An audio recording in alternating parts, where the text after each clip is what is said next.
of Discovery Days for 2020.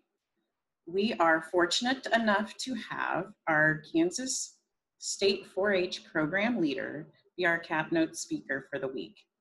He was a member of the Rockwell Rough Riders 4-H Club in Iowa, and he had 4-H projects in dairy, hogs, rabbits, chickens, communications, citizenship, and leadership. So I'd like to welcome Wade Weber. Good morning, 4-Hers. How are you? I hope you're doing well. Glad to have you. Happy Friday to you. We're so excited to join together as we move forward today. I'm so glad and so thankful for your participation in Discovery Days this year as we're switching it up, being a little bit more tech savvy and virtual, you might say. Appreciate the opportunity you've been demonstrating as we've gone through this week. Looking at opportunities in front of you, learning, getting to meet each other in this kind of environment, and continue to push forward that 4-H mission of learning together and really putting our best foot forward in the sense of filling out our 4-H motto to make the best better. So good morning to you, Kansas 4-Hers. It's a delight for me to be with you this morning. Just wanted to share, thanks to Donna for sharing just a little bit of my history of where I started off. Just wanted to start off with a little, I know it's not quite Throwback Thursday, but I wanted to share a little bit of a fun little Polaroid. This is old school, but it's me with my purple ribbons, from the fair. So, ironically, never took a picture with my red ribbons, but I got a few of those over the years too. And so you can see here, I'm in the ring with my swine project going forward, but I thought it was kind of fun to reminisce a little bit about where I came from as we talk a little bit this morning. And then as I got older, I got to go to camp, 4-H camp. So one of the things that were significant memories for me. And as I think about what it meant for me to be going into high school and being a little bit wild and crazy, hanging out with my friends, we were modeling after a popular movie at the time, Strike a Pose, that kind of stuff. We were imitating for some of the staff we were imitating Bill and Ted's Excellent Adventure. It's a classic 80s movie, you should check it out. But one of the things I wanted to share with you this morning is, and why I should start off with sharing about kind of little snippets of where I've come from, is to understand that we're all on a journey. We're all on a journey of exploring the possibilities in front of us and actually pursuing those possibilities and making them a reality. So as we start off this Friday morning, I want to help us understand that you can see a little bit in the back here. Believe in the possibilities and let's act together. So as we think about possibilities, I'd like to talk a little bit about what that might look like. So one of the things that as I remembered where I was at a number of years ago at the conclusion of my own 4-H experience when it came to being a member and so on and so forth, much like you, is at the end of kind of year, asking questions like, what does the summer look like? And then asking the question, what are the possibilities in front of me? And I want to acknowledge that as we've experienced a lot of different things, with COVID and all the disruption that's happened with our regularly scheduled programs for what things would happen, we're in a very different time. We're in a very different season. But yet I want to lift our eyes to try and ask the question, what are the possibilities in front of me? How can we continue to look towards the possibilities in front of us and just take it a little bit higher and ask, where could we be, even in this time? Even as certain things are not available to us, I want to challenge you to think that there are tremendous opportunities in front of you and to take advantage of those opportunities as they come forward. So for me, as I thought about my own experience, I was asking the question, what were some of those first things that I learned about when I was in 4-H? Well, one of the things, I don't know, maybe some of you have had this experience too, but I was actually a really shy kid. I was a kid that didn't really want to get in front of anybody or didn't really want to talk to anybody. there's a sense of like, I would just rather just kind of be in the background and so on and so forth. And truth be told, it was because I didn't really honestly believe in myself. I didn't really know for sure like what I was good at or like what I was curious about or all those kinds of things. And I was just kind of one of these kids that was just like, well, I don't know. Well, because if I try something, maybe I won't be awesome at it. Maybe I won't be great at it. And oftentimes that kind of talk just held me captive. But one of the things in 4-H that really was the power of invitation. The power of invitation, meaning like my club leader and some older people in the 4-H club reached out to me and said, hey, Wade, what do you think about doing a presentation? Doing a project talk, something like that. And I was like, well, maybe, you're just kind of like, at first you're like, no, don't pick me. But they're like, hey, I'd like to try and do that with you. And they said, let's do a project talk together. And I was like, me? With somebody else? Like who's older than me that I was looking up to? That was pretty amazing and pretty powerful.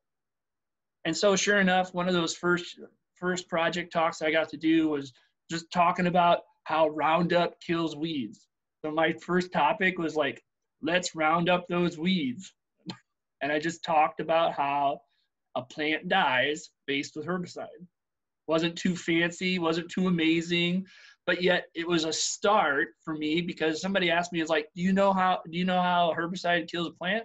And I was like, "No, I just know that it happens." And you're just kind of like, you just spray out, you wait a couple days, and boom, dead and gone weed, kind of stuff. And but then they're like, "Well, I'd love to explore that with you, like how it actually works." And I was like, "All right, I could do that. That's no big deal." And sure enough, as we started understanding like what's going on, start looking at the science behind it and like how it actually works and all that kind of stuff, I was like, for real, this is actually how this works? Wow, okay. And then we started saying like, okay, so how do we help other people understand what we're talking about? And then you start breaking it down and you're like, and you're working with somebody and all of a sudden they're like, well, that might be confusing to people. So maybe we need to take it down a notch just so, get involved. And sure enough, it was little by little, I was able to talk about how Roundup works. And sure enough, it was that little by little, working with other people, that I was thinking about the possibilities. I was believing that I could do this because somebody was believing in me. And then I turned around and acted. And I acted with other people. Because there's very few things that I did, quote, alone, right? I mean, even when you do stuff, you're doing it with people. Maybe you're not doing it like a team sport or something like that, but like usually like there's your family, there's your friends, you're doing stuff with other people and you're doing things for other people. And so that was a really key component because how I grew in my own confidence over time. And it didn't all happen just in one sitting, but it was like, I believed that I could do that. And sure enough, I went there and I did it at the county fair. I did it in a club meeting. And all of a sudden I was like, I didn't die. After it was done, I was like, oh my gosh, I'm going to live to see another day. And then all of a sudden I believed that, I can maybe learn about something else. And what happened was all of a sudden I started getting this curiosity of like, I wonder how that works. Well, I wonder how that works. And then I was like, tell people, have you ever been with friends and you're like, you're wanting to share something, have you learned about this? And they're like, no, I never heard about that. And you're like, and all of a sudden in that moment, you're like, hey, I can share something that could be valuable. And always in that moment, you're a little bit like apprehensive because like, well, what if they've already heard about it, or stuff like that. Then you're like, well, I don't know if I want to share, but you do anyway. And after a while, every once in a while, people will be like, wow, that's really cool. I never knew that. And all of a sudden, here's an opportunity for you to do that. I still remember to this day when I was doing my let's round up those weeds. And I still remember to this day, there was a kid who was older, he was in the club. His name was Justin, and and all of a sudden I was just like 10 years old. And I was like doing and I was nervous. I was shaking like a leaf, kind of the whole thing. I came and it was all said and done. I thought, you know, people asked questions and I was okay, but he came up to me, he's just like, Wade, that was cool. I learned a lot. You know, and here I am, like, way years later, and I still remember that encounter. It's amazing how long that episode happened. And, you know, I want to encourage you, because not only, I hope that there's people in your life that have been able to say that to you, that have been able to, you know, and maybe you can think about that just right now as we're talking, you know, like, who are the people that who have been in your corner, you know, who've been the ones who believe in you, even when you don't believe in yourself. You know, who are the people in your corner that are just saying, you know, go after it. You know, you can do this. You know, I believe that you can go after this. And how valuable those people are. So there's a little application note. You might turn around and just say, write a note and say thank you to those people. That's something you can do. You can do that even this afternoon, because it's a way to acknowledge and to share with others that, like, I can't do this on my own. And I need to acknowledge and share with other people around me and say, thank you so much for standing with me. It's really awesome. But I want you to flip it now. Now think if you were Justin. Because so many of you now, you're in that leadership role in your county. You're in that leadership role within your club. You know, and yes, let's be honest. I've had, you know, I was the oldest, and I had, you know, junior high brothers, you know, or whatever. And I was just like, you know, you're embarrassing or something like, yes, we all had those moments, right? But there's also those moments when all of a sudden you step out of that and you actually try and call out the good. You call out the great, and you call out the purposeful, you know, that other people are doing. You have a tremendous power. I'm going to even call it a superpower for all of you. You have the ability to positively impact the younger members in your clubs, the younger members on your teams, the younger members in your school.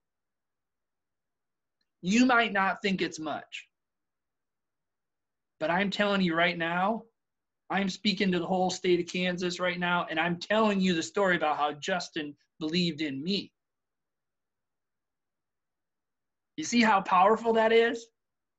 One comment at one meeting after I took a risk, and he came out and he had my back, and he said, fantastic, you keep going. He had no idea that someday I would have the opportunity to be the state 4-H program leader. Justin had no clue, right? But that's the ripple effect, right? You see what I'm talking about here?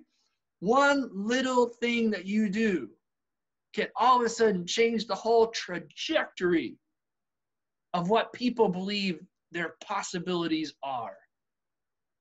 And you, 4-H members, you can be that person for somebody else.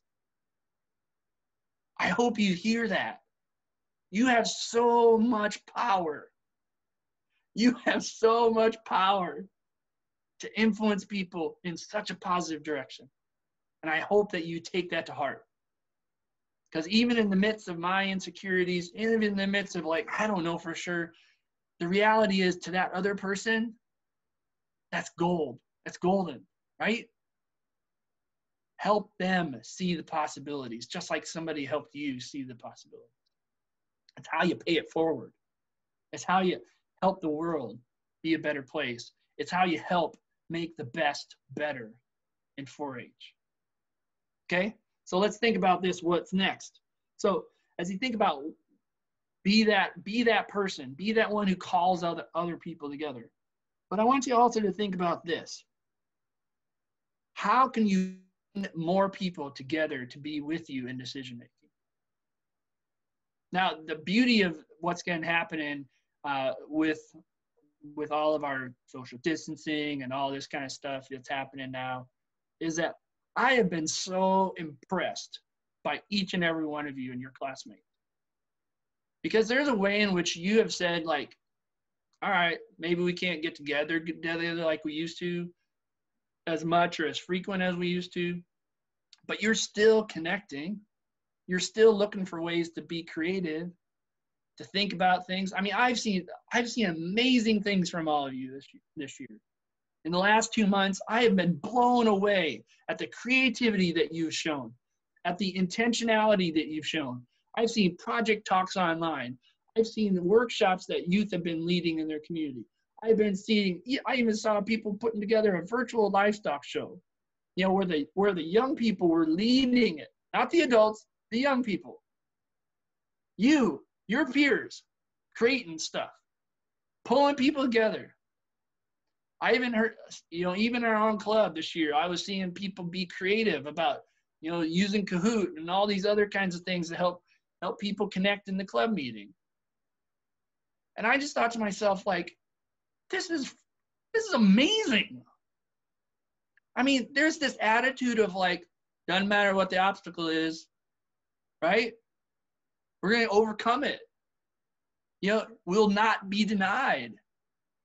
The 4-H mission continues to go forward. We're still going to be pursuing opportunities. Yeah, does it stink on some level? Yeah, let's be straight up. But at the same token, you're not going to sit there and say, but Rob, I'm going to still keep going after this. I'm going to look for possibilities. I'm going to keep learning. I'm going to keep trying to connect with other people. Why? Because that's what we do. That's what we do. We innovate, we create, we adapt, we adjust, and we overcome. Now, it doesn't mean that at times if we find ourselves in funk, right? You need to take time, like, for yourself and like get back into realignment, right?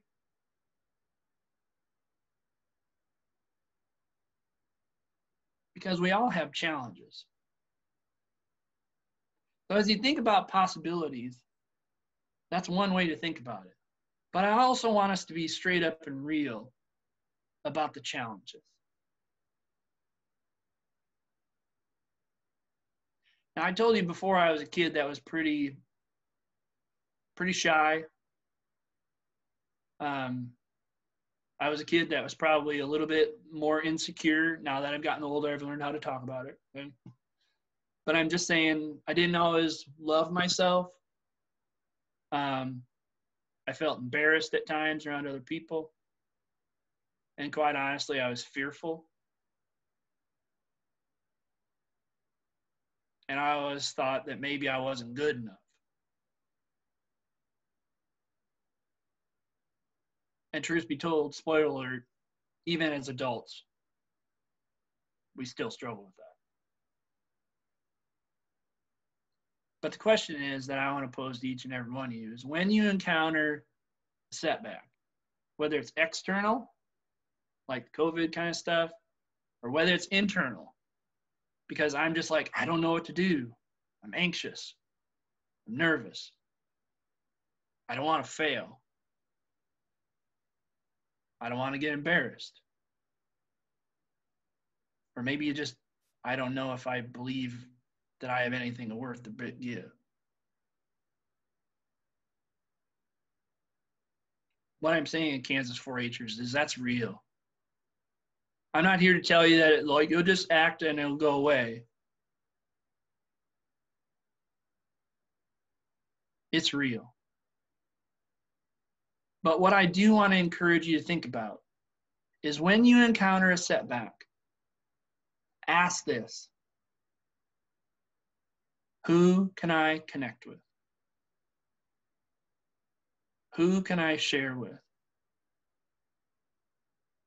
And again, not from just the aspect of solving the problem, but I'm just saying, who can be in your corner that you can say, you know what, I just feel stuck. Maybe that's a nice, easy word. Maybe you got a better word for me. But I'm just saying, it's okay sometimes just to say, I feel stuck. And I don't really know what to do. Because it's so important as we think about the possibilities and we believe about the possibilities, but we also have to be real. But when we get stuck, when we have an obstacle, we need to be straight up and talk about it.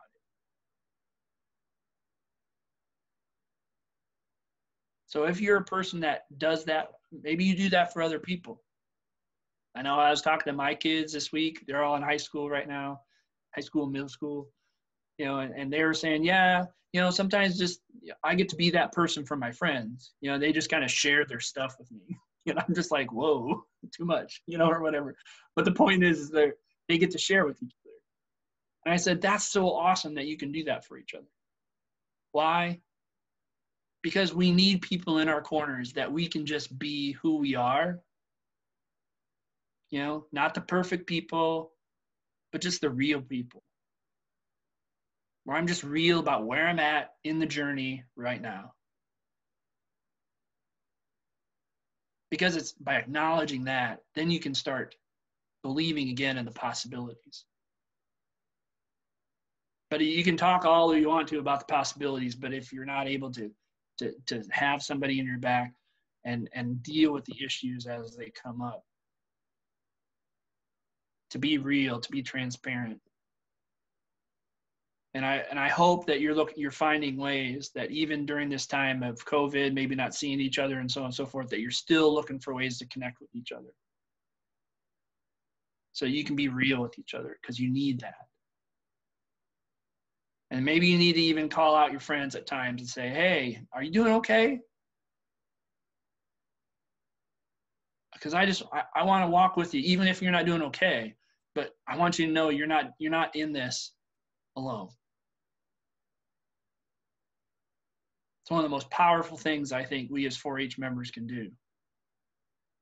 Not just for your club, but also for your friends, your family, to make those connections. So it kind of goes back to the together side of acting, okay? So again, think about possibilities, okay? Believe in the possibilities, right? There's always something more out there, okay? The story's not over, right? There's always a next possibility. But when you encounter obstacles, be real, be transparent, be purposeful, and have somebody in your corner. Why that's so key? Because that sets up the last part. Act. Just go do it. It doesn't have to be the perfect thing. It just has to be the next best thing. One of the things that a speaker shared with me, and I thought, man, that's spot on good. They were saying in this time of challenge, in this time of possibilities, no matter what the situation is, whether it's a global pandemic thing or whether it's just stuff in your own heart, right? Whenever you feel stuck a little bit, just focus on doing the next best thing. Now, don't mishear me, because in English that happens sometimes. Don't mishear me. I don't want you to say just the next best thing, okay?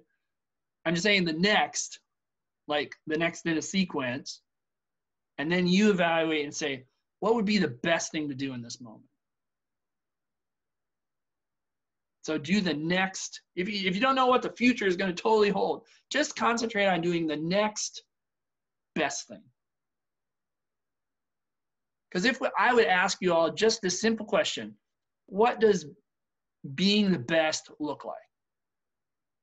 I think all of you would answer that question, some way, shape, or form. A similar question is, what does great look like? What would greatness look like? And then how would a person who is a great leader maybe act in this situation? Amazingly, most of us come up with ideas, right? We come up with something like, yeah, I think I know what a great person would do. But for some reason, sometimes we then get stuck because we're like, well, I don't know if I want to be that great. Right? It's like we know the definition, but we're like, well, but I think somebody else should do that. And what I want to challenge you, Kansas 4-Hers, is consider that question. What would a great leader do? What would the next best thing be for me to pursue in this moment? Doesn't mean it's gonna figure it all out.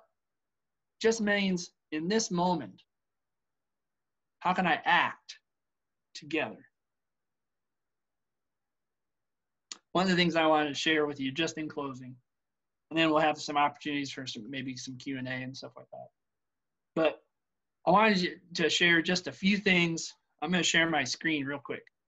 because I want you to see some of the things that people are saying that they want, okay? They want for future employers and that kind of stuff. So I'm going to just share my screen real quick. So sorry, this is not going to be death by PowerPoint, but I'm going to show you a couple things, all right? All right, give me a thumbs up if you can see what's on the screen. You see it? All right, I'm going to try and make it a little bigger. 2019. So these are the people that, someday you'll get a job, hang out with people, do stuff, and why that's so important is because you got to explore what options are in front of you. But here's what they say. Top attributes that employers want to see on a resume, okay? They want to see communication skills. They want to see problem-solving skills. They want to see the ability to work in a team. They want you to be a person who initiates, like get after it, a person who doesn't just wait for somebody to tell them what to do, but actually like just, hey, I see a problem, let's go after it. But I want you to see this next one, okay? What are the skills that employers also value? They want to see people who can communicate with each other, the ability to relate with each other, think differently, and self-control and positive concept. Now I'm going to fast forward. This is what we're trying to show and talk about in 4-H. Head, hands, heart, health. How many of you, raise your hand if you've heard that before? Okay, nice, thanks, appreciate that. So as we think about what it means to be a learner, it goes all the way back to those critical thinking skills. We talk about being a communicator. That's why I talk about connecting to our heart for the 21st century. How do we communicate about what we've learned? And then thirdly, we talk about putting our hands to large service. How do we work with other people? That's what I mean by collaborators. In 4-H, we're trying to teach people how to be great teammates, how to work together, how to make decisions together. You're doing that in your club meetings. You're doing that in your service project, right? And at the end, we're also asking the question, how can you be a contributor to your local community? In other words, what difference does it make that you are learning all these things, learning how to communicate, making decisions as a team, and then what difference does it make in your community? Because this is what we know that happens with 4-Hers. They're more likely to contribute. I want you to see that big one. 4 times. People who are involved in 4-H, because of how you all put this into practice, people are 4 times more likely to contribute to their communities than your peers who aren't. And again, this is not to somehow like beyond, diminish them. It just means that these are the things that we try and practice in 4-H all the time. So I want to ask you this last question. As you think about the possibilities and as you turn around and act together, how might you become a better learner, a communicator, a collaborator, contributor? Those are, if those words are too much, just how can you learn better? How can you talk better? How can you work with others better? And how can our community know what we've been doing? And I'm a firm believer that that can happen in any project area. Even when I was showing rabbits, or whether I was doing dairy cattle, or any other kinds of things, I want you to know we all can strive to be a better learner, meaning like, how do we think differently about things? How do we think better about things? Who can I learn from in order to do my best? And then lastly, how can we learn how to communicate really well? How can we collaborate? And how can we contribute? So lastly, in closing, I'll stop sharing my screen first. Boom. All right, now I'm back. But the thing I want to share with you at the very end, I believe so much in what you're doing. I am so excited about the possibilities because, quite frankly, you are being equipped with the skills right here, right now, that your parents and my generation and those older than me, we so desperately need. You are young people who have adapted so much. You live in this global society. You live in this instantaneous like information. And yet you're now a part of this first ever global pandemic, in over 100 years. And you're trying to make sense of it. But but not to emphasize on the problem, the obstacle. What I'm trying to illustrate here at the end is that you're learning something now about how to lead, how to engage, how to be innovative, to adapt, that in some respects, no matter what life brings at you in the next 3, 4, 5 years, you're going to be like, got this. I got this. And I am so excited for you. I am so excited for your leadership in my life, because your skill set is just growing like you wouldn't believe. You might not see it right now, but from my perspective, dang, the things that you have been given an opportunity to learn from, very different than what I was learning at your age. And I'm so excited. I'm so excited to be a partner with you in helping elevate the conversation about your potential. And then to be a person who helps work with you to act together. Being real about the obstacles, okay? We're not going to pretend that they don't exist, but we're going to be real about those, and we're going to act together to move beyond them, to make the possibilities become realities in your life and in the life of Kansas, and ultimately in the life of our world. And that's why I'm so excited for how you are going to continue to lead, not just Kansas 4-H, but also our world. So I encourage you, think about those possibilities, be real about the obstacles, but then act together in overcoming. All right? Thank you so much. Thank you for this opportunity to challenge you and to encourage you, and to, just so excited about our future together. Go get after it, all right? Appreciate you all. We do have a little bit of time if anybody has any questions for Wade.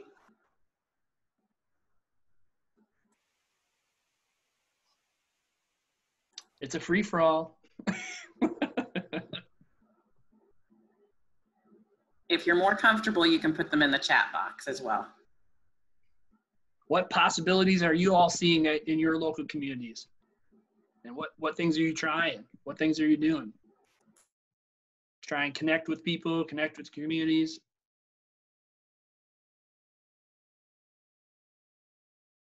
I know you're doing stuff because I hear it from your agents and all that kind of stuff. So anybody want to try something? Sukesh, thank you.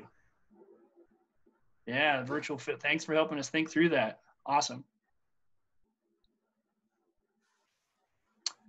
Stevie says, do you have anything to say to the effect of, I want to make a change in myself, but I'm afraid people only see the person I am and not that I want to be? Oh man, that's a fantastic question.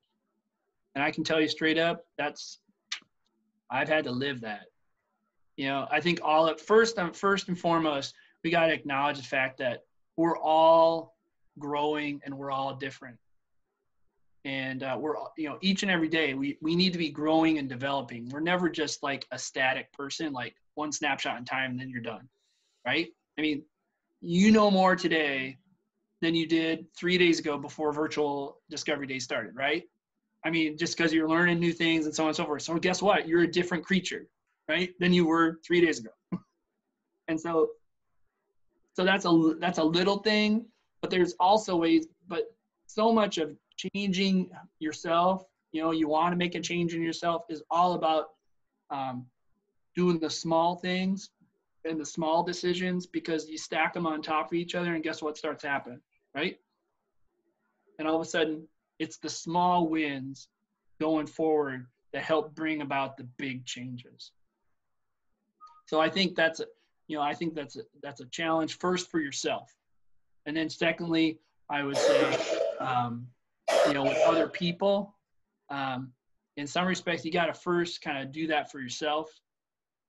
I'm a counselor by training, and they tell us straight up in school and all that kind of stuff, like, nobody from the outside can change a person. it only starts if a person wants to change themselves. And then the people along the way can be a help, but they can't do it for somebody, if that makes sense. So first and foremost is those small things to move forward. And eventually over the course of time, you can help start impacting other people's perceptions of you. But I'll be straight up with you. That is a significant roadblock if other people are like, no, you're only going to be this. Okay? That is significant. So I just say, talk with other people, reach out, ask somebody to be in your corner, be real about the obstacle, and then work together to look for ways to get beyond it and really actively pursue that possibility. Thank you for the question. All right, other ones. Donna, do you see?